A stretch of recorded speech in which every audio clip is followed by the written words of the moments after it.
Assalamualaikum warahmatullahi wabarakatuh. Saya Anissa Oktavia Putri dari Prodi PAUD.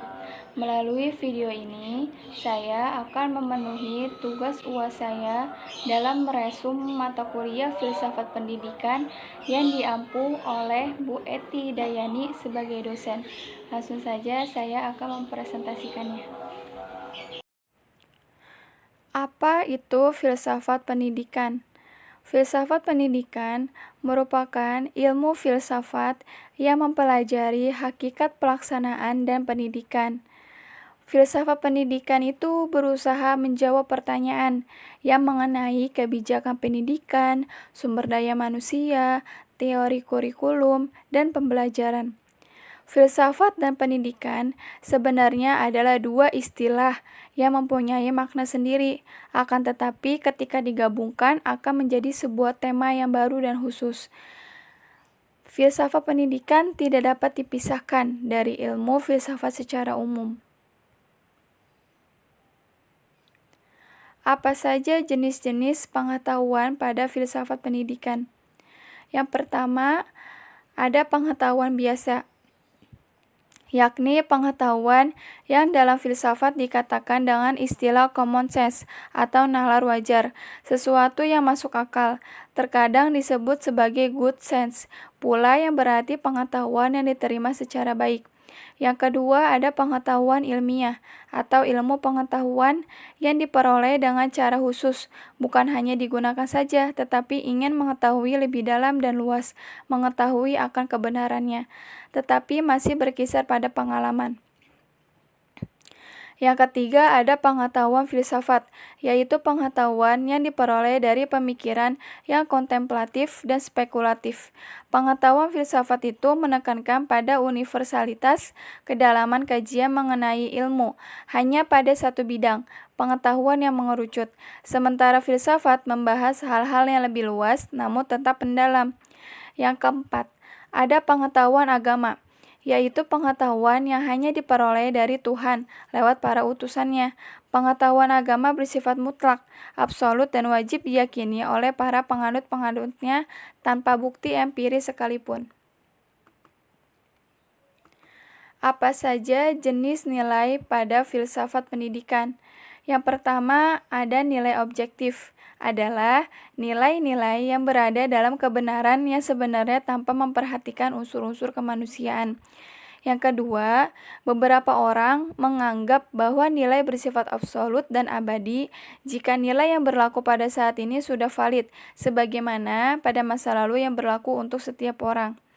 Yang ketiga, para idealis atau filosofi memahami bahwa ada hierarki yang baku pada nilai. Dalam hal ini, nilai-nilai spiritual lebih tinggi daripada nilai-nilai material. Apa definisi manusia dalam pengembangan nilai untuk pendidikan manusia seutuhnya? Pendidikan manusia seutuhnya itu merupakan tujuan yang hendak dicapai dalam konsep value education dan general education, yakni yang pertama, manusia yang memiliki wawasan menyeluruh tentang segala aspek kehidupan. Yang kedua, memiliki kepribadian yang utuh. Apa pengertian dalam pendidikan sebagai pelestarian nilai dan perubahan sosial? Bukan hanya aspek pengetahuan, pendidikan juga berfungsi sebagai pelestarian nilai-nilai atau norma yang sudah ada sejak zaman nenek moyang. Semakin berkembangnya kecerdasan manusia dari masa ke masa, perubahan sosialnya semakin pesat dengan pengaruh perkembangan iptek tanpa ada pertimbangan norma-norma yang ada. Apa konsep hak dan kewajiban dalam pendidikan? Dalam pengertiannya, kalau hak itu adalah segala sesuatu yang pantas dan mutlak yang didapatkan oleh individu sebagai anggota warga negara sejak masih berada dalam kandungan. Sedangkan kewajiban itu adalah segala sesuatu yang dianggap sebagai sesuatu keharusan atau kewajiban untuk dilaksanakan oleh individu. Usaha sadar dan terencana untuk mewujudkan suasana belajar dan proses pembelajaran agar peserta didik secara aktif mengembangkan potensi dirinya untuk memiliki kekuatan. Apa saja karakteristik dalam mutu pendidikan? Karakteristik yang dimiliki oleh mutu pendidikan itu adalah kinerja atau performa, waktu wajar atau timelines, ada handal atau reliability, ada data tahan atau durability, ada indah atau aesthesias, hubungan manusiawi atau personal interface, ada mudah penggunaannya atau easy of use, bentuk khusus atau feature, ada standar tertentu atau conformance to specification, ada konsistensi atau konsistensi, ada seragam atau uniformity, mampu melayani atau serviceability, dan ketepatan atau asosiasi.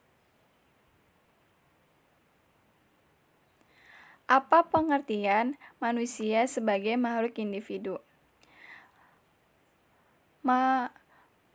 Pengertian manusia sebagai makhluk individu adalah seorang manusia yang tidak hanya memiliki peranan khas di dalam lingkungan sosialnya, melainkan juga mempunyai kepribadian serta pola tingkah laku yang spesifik untuk dirinya sendiri. Itu saja yang bisa saya presentasikan, kurang lebihnya mohon maaf. Wassalamualaikum warahmatullahi wabarakatuh.